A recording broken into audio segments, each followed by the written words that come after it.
It's Wednesday, the 20th of August. Welcome to the President's Daily Brief. I'm Mike Baker, your eyes and ears on the world stage, and at least temporarily back in the compound studio and off the road. That should last for a handful of days. All right, let's get briefed. First up, we'll have the latest on President Trump's push to find an end to Putin's war in Ukraine, as the White House reportedly works to organize a face-to-face meeting with the Russian president and Ukrainian President Zelensky. Later in the show, China and India's top diplomats say that they're deepening cooperation, in the face of threats to free trade. Well, free for some and imbalanced for others. It's the latest signal that President Trump's tariff crackdown is accelerating what appears to be a thaw in relations between the two Eastern powers. Plus, the Democratic Republic of Congo and the M23 rebels miss a critical deadline to reach a peace agreement, but Qatari mediators, those Qatari mediators are everywhere, are hopeful that they can salvage a deal to end the years-long conflict. And in today's back of the brief, authorities arrest a Chinese national living illegally in the U.S. How did he manage that? For smuggling firearms, ammunition, and other military items to North Korea at the direction of the Kim regime. We'll have those details. But first, today's PDB Spotlight. We'll start today with our ongoing coverage of President Trump's White House summit with Ukrainian President Zelensky and a coalition of European leaders. The summit, big on visuals but somewhat short on specifics, left many lingering questions about the complicated pathway to a resolution to Russia's invasion of Ukraine.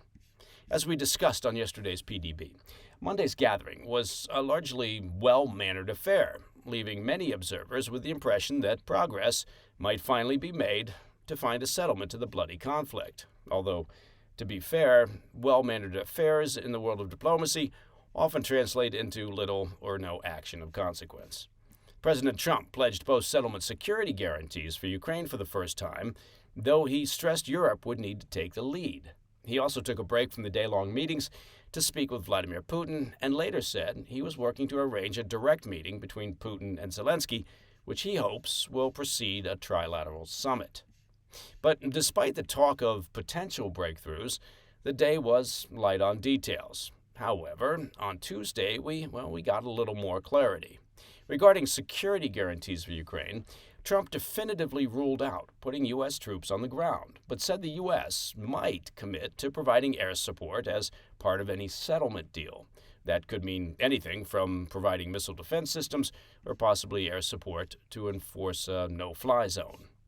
U.S. and NATO military leaders are sitting down today for further discussions over potential U.S. security commitments, and Zelensky said Tuesday that the details will be ironed out and formalized in writing within the next 10 days. Now, if the security guarantees are specific and concrete in nature, it's a significant step, although Putin would, of course, still need to agree to that deal. If the security guarantees are theoretical or lack specificity, well, the exercise is then meaningless. Zelensky also said he discussed ways to strengthen the Ukrainian army to prevent another Russian invasion in the future, including expanding the current weapons pact that Trump struck with NATO allies back in July. As you'll recall, that agreement involves European allies sending advanced American weaponry to Ukraine from their own stocks, while purchasing replacements from America's military industry. They can also purchase new U.S. weapons for immediate transfer to Ukraine. While the initial package involved the U.S. selling roughly $10 billion in weapons to NATO allies, Zelensky said they discussed significantly increasing the flow, with European allies reportedly committing to purchasing an additional $90 billion worth of munitions. Trump also floated the idea of the U.S. buying battlefield-tested Ukrainian drones as a way of assisting Kyiv financially. Now, regarding Trump's plan for a Putin-Zelensky summit, not much is known, other than that Putin has yet to formally or publicly agree to such a meeting. Zelensky immediately agreed to the idea, saying it would offer a format to discuss the respective visions for post-war Ukraine. Zelensky stressed that, quote, "the question of territories is something we will leave between me and Putin." But following Trump's announcement on Monday that arrangements were underway, the Kremlin put out a cryptic statement saying only that Putin and Trump discussed, quote, "the idea of raising the level of Russian and Ukrainian representation in the negotiations, end quote. Whatever that means. Russian Foreign Minister Sergei Lavrov followed that up on Tuesday by saying Moscow was open to all potential formats for peace talks, but vaguely stressed that any meeting between Putin and Zelensky, quote, must be prepared with utmost thoroughness. Perhaps what he meant was, after we've taken more territory. But to hear the White House tell it, the Kremlin has already committed to the meeting behind the scenes. When asked by reporters about the potential bilateral summit on Tuesday, Press Secretary Caroline Leavitt said Putin had explicitly promised to sit down for a direct meeting with Zelensky. A White House official later told Reuters that President Trump spoke to Hungarian Prime Minister Viktor Orban on Tuesday about hosting the talks in Budapest. Orban, of course, is Putin's eyes and ears into NATO. Switzerland is also reportedly being considered, but again, there's been no official word from the Kremlin. Still, despite the optimism coming out of the White House, the president also moved to temper expectations on Tuesday, saying that while he hoped Putin would engage in good faith negotiations, there's a possibility he may not want to make a deal at all. If that's the case, Trump said Putin would risk creating a, quote, rough situation for Russia, alluding to possible sanctions and punitive tariff measures. Now, while Trump has long threatened to hit the Kremlin with new financial penalties, they have yet to materialize, with the president gambling that the threat alone will be enough to move the needle with Moscow. Trump said, quote, we're going to find out about President Putin in the next couple of weeks, end quote. But Trump added that he still believes Putin wants to bring the war to an end. Now, in case you haven't noticed, yes, there's a lot of, on the one hand this and on the other hand that, going on here. Moscow, meanwhile, is escalating its attacks on Ukrainian cities, raising questions about whether Putin has any intention of actually following through on his overtures to Trump. It's a mystery. Can Putin be trusted? If only we had more clues. Following Monday's meeting at the White House, Russian forces unleashed their largest aerial bombardment of the month. Oh, that could be a clue. Firing off 270 drones and 10 missiles into central Ukraine. The strikes hit a number of energy facilities, causing significant damage and large fires. Ukraine's foreign ministry released a statement Tuesday condemning the attack, saying, quote, while hard work to advance peace was underway in Washington, D.C., Moscow continued to do the opposite of peace, more strikes and destruction, end quote. It followed a Russian drone attack on several Ukrainian cities on Monday morning that killed at least 10 people, including 2 children. All right, coming up after the break. China and India's top diplomats say that they're deepening cooperation in the face of U.S. threats to free trade. Did I mention that China and India are the number 1 and number 2 consumers of Russian oil, which of course keeps Putin's war machine ticking along? Perhaps I've mentioned that. Plus, the Democratic Republic of Congo and the M23 rebels miss a critical deadline to reach a peace agreement, dampening hopes that the long-term conflict can be ended. I'll be right back. Hey, Mike Baker here. Let me take just a bit of your time to talk about weight loss. Now, let me ask you a question. Are you what they call a yo-yo dieter? Now, you know what I mean. You diet, you lose weight, but you gain it all back, plus a few extra pounds. And then later, you lose it, and then you regain it again, and again. It's a never-ending cycle, and it's a dangerous cycle. Studies show that losing and gaining repeatedly can increase your risk of heart attack, of stroke, of type 2 diabetes, and other health problems. Breaking free of your yo-yo diet pattern is a main reason that doctors created Lean. That's L-E-A-N. Now, Lean is a supplement. It's not an injection, and you don't need a prescription. The science behind Lean is impressive. Its studied natural ingredients target weight loss in 3 powerful ways. Lean helps maintain healthy blood sugar, it helps control appetite and cravings, and it helps burn fat by converting fat into energy. Listen, if you're tired of losing weight and gaining it back, or if you want to lose meaningful weight at a healthy pace, then Lean was created for you. Let me get you started with 20% off when you enter PDB20 at takelean.com. That's code PDB20 at takelean.com. China and India are edging toward a thaw in relations as President Trump's tariff barrage threatens the nuclear-armed Asian rivals' trade, forcing them to expand cooperation. China's top diplomat, Wang Yi, speaking from New Delhi on Monday, urged the neighbors to, quote, view each other as partners and opportunities rather than adversaries or threats, end quote. Without naming Washington directly, he warned against what he called, quote, unilateral bullying, undermining global trade. His remarks landed after Trump slapped a 25% tariff on Indian imports earlier this month and threatened to double it by the end of August, bringing duties in line with those already imposed on Chinese goods.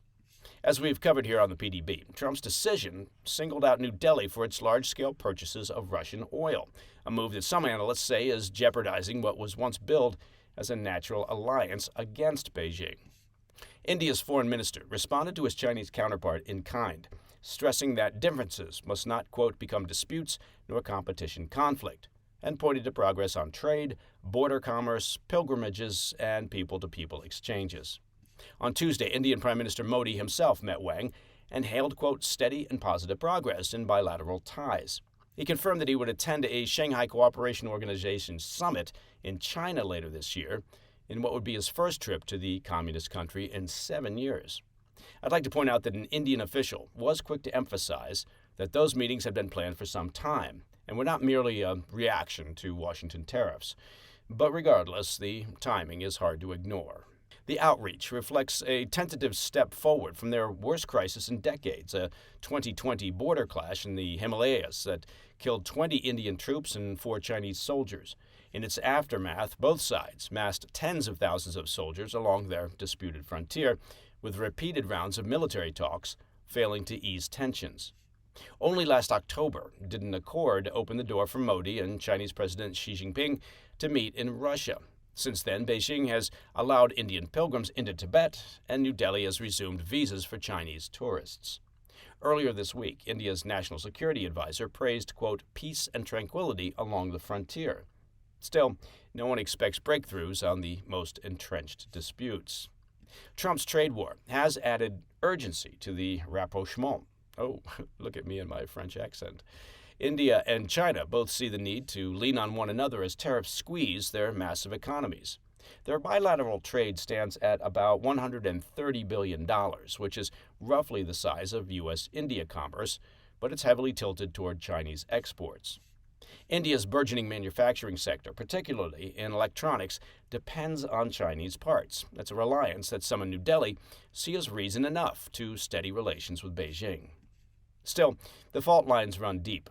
India hosts the Dalai Lama, whom Beijing, of course, brands as separatist. China also remains Pakistan's closest ally, even deploying fighter jets in Islamabad's most recent conflict with New Delhi. And both sides continue to fortify their shared border with permanent infrastructure, preparing for the possibility of clashes erupting again. For now, though, the two powers appear to be pursuing a pragmatic détente, setting aside their sharp difference out of economic necessity. Okay, now turning to the years-long conflict in Central Africa, as the Democratic Republic of the Congo and the Rwanda-backed M23 militia missed their deadline to reach a peace agreement. Qatari mediators in Doha downplayed the lapse on Tuesday, insisting both sides have not given up on the talks. A spokesman for Qatar's foreign ministry told reporters that, quote, both parties are engaging very positively. We're also engaging with them, and we are committed to the process. Another Qatari official brushed off the missed deadline, saying simply that, quote, timelines are not the strong suit of mediation. The missed deadline stemmed from a declaration of principles signed in Doha on the 19th of July, which called for talks to begin by August 8th and a final deal to be reached by August 18th. Obviously, neither date was met. Envoys have since floated a draft peace plan and say another round of talks will convene in the coming days. As we've been observing here on the PDB, the armed group has only grown stronger in recent years. In December of 2023, the militia merged with the Congo River Alliance, rebranding as AFC M23. Since then, it's overrun large portions of eastern Congo, even capturing the regional capital, Goma, earlier this year. Just last week, more than 300 people were slaughtered in an assault near the city, underscoring the divide between diplomatic optimism and battlefield reality. The militia issued a statement over the weekend declaring that only full implementation of the 19th July Declaration, which includes prisoner releases, would allow talks to move forward. However, no such swaps have occurred. A senior rebel source admitted expectations for peace are low, conceding that only a token delegation would travel to Doha, quote, because of Qatar's pressure to ink a deal. The Doha Channel, meanwhile, runs parallel to, but separate from, the U.S. brokered accord signed in Washington back in June between the Congolese and Rwandan governments. That's a deal meant to cool state-to-state tensions. M23, backed by Rwanda, demanded its own track with Congolese officials, arguing the Washington Pact, which aimed to permanently end the fighting within 90 days and see the Rwanda military exit the DRC, left grievances unresolved. President Trump's intervention in June injected momentum into that separate track, pushing Congolese leaders and the rebels into the now Qatar-led process. And looming over a prospective peace deal is, of course, Rwanda's role. Rwandan officials deny aiding M23, but UN experts say Rwandan troops played a, quote, critical role in the militia's offensive, even taking part in combat, as well as patrolling the group's annexed regions. So, what's their motive, you ask? That's a good question to ask. Well, Rwanda sees the potential in the Congo's mineral-rich east, and in countering hostile armed groups along their shared border, which gives the country both economic leverage and strategic depth in Central Africa. Regarding a lasting peace agreement, history suggests little reason for optimism. Past ceasefires in eastern Congo have collapsed almost as soon as they were signed, and fighting between the Congolese army and M23 continues, even as envoys insist progress is being made. Well, you have to love the optimism of envoys. Okay, coming up next in the back of the brief. Authorities arrest a Chinese national living illegally in the U.S. for smuggling firearms, ammunition, and other military items to North Korea. More on that story when we come back.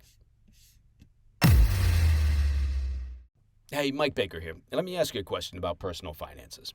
What if you could delay your next 2 mortgage payments? Right? That's an intriguing question. Imagine putting those 2 payments in your pocket and finally getting a little breathing room. Well, it's possible when you call American Financing. If you're feeling stretched by everyday expenses, you know what I'm talking about, grocery bills, utility bills, car bills, they're all adding up. Well, you're not alone.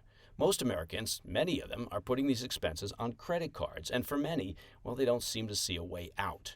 American Financing can show you how to use your home's equity to pay off that debt. So give American Financing a call today to learn about your options. Their salary-based mortgage consultants are helping homeowners just like you restructure their loans and consolidate debt, all without upfront fees, and that's very important.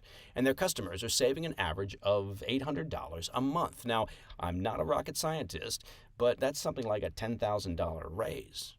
It's fast, it's simple, and it could save your budget. Call now. The number 866-885-1881. That's 866-885-1881. Or just visit americanfinancing.net/PDB.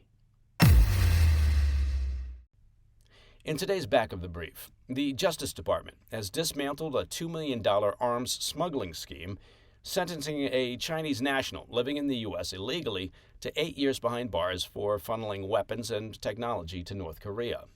Federal prosecutors said on Monday that 42-year-old Shenghua Wen acted at the direction of Pyongyang's regime officials, exporting firearms, ammunition, and sensitive military equipment overseas, while concealing the shipments behind falsified records. In June, Wen pled guilty to 1 count of acting as an illegal agent of a foreign government and 1 count of conspiracy to violate the International Emergency Economic Powers Act, a statute granting the president sweeping authority to regulate commerce in response to national security threats. As part of his plea, Wen admitted that he knowingly violated U.S. law, acknowledged he held no licenses for the exports, and conceded he understood the material was bound for North Korea. The DOJ said Wen, who entered the U.S. on a student visa in 2012 but illegally remained after it expired in December 2013, well, there's a shock, engaged in covert dealings for years. He was arrested last December in California. Investigators later revealed he had shipped at least 3 containers of firearms from the port of Long Beach in 2023, disguising 1 container as a refrigerator, which transited Hong Kong before being rerouted to North Korea. That May, Wen used regime funds to buy a Houston firearms business and began driving the arsenal west for export. It sounds like a TV show. By September 2024, just months before his arrest, he purchased some 60,000 rounds of 9mm ammunition intended for Pyongyang's use. As for the sensitive military equipment, Well, authorities said he attempted to procure a chemical threat detector, a broadband receiver, and even a civilian aircraft engine. He also sought a thermal imaging system capable of being mounted on drones or helicopters, hardware that Justice Department officials noted could be used for, quote, reconnaissance and target identification. Wen was taken into custody before those transactions could be completed. I, for one, am still amazed that someone could overstay their visa. And that, my friends, is the President's Daily Brief for Wednesday, the 20th of August. Now, if you have any questions or comments, and I hope you do, please reach out to me at pdb@thefirsttv.com. Of course, keep your cards and letters coming because remember that every month we take some of the most interesting and bizarre comments and questions and compile them into a monthly Ask Me Anything episode for our premium subscribers. Which reminds me, to listen to the show ad-free, well, become a premium member of the President's Daily Brief by visiting pdbpremium.com. I'm Mike Baker, and I'll be back later today with the PDB Afternoon Bulletin. Until then, stay informed, stay safe, stay cool. Hey, thanks for tuning in. If you enjoyed this video, don't forget to hit that like button and leave a comment, a really positive, nice, and kind comment. That would be appreciated. And if you're not already subscribed to our channel, make sure to subscribe and turn on notifications so you don't miss any of our daily updates.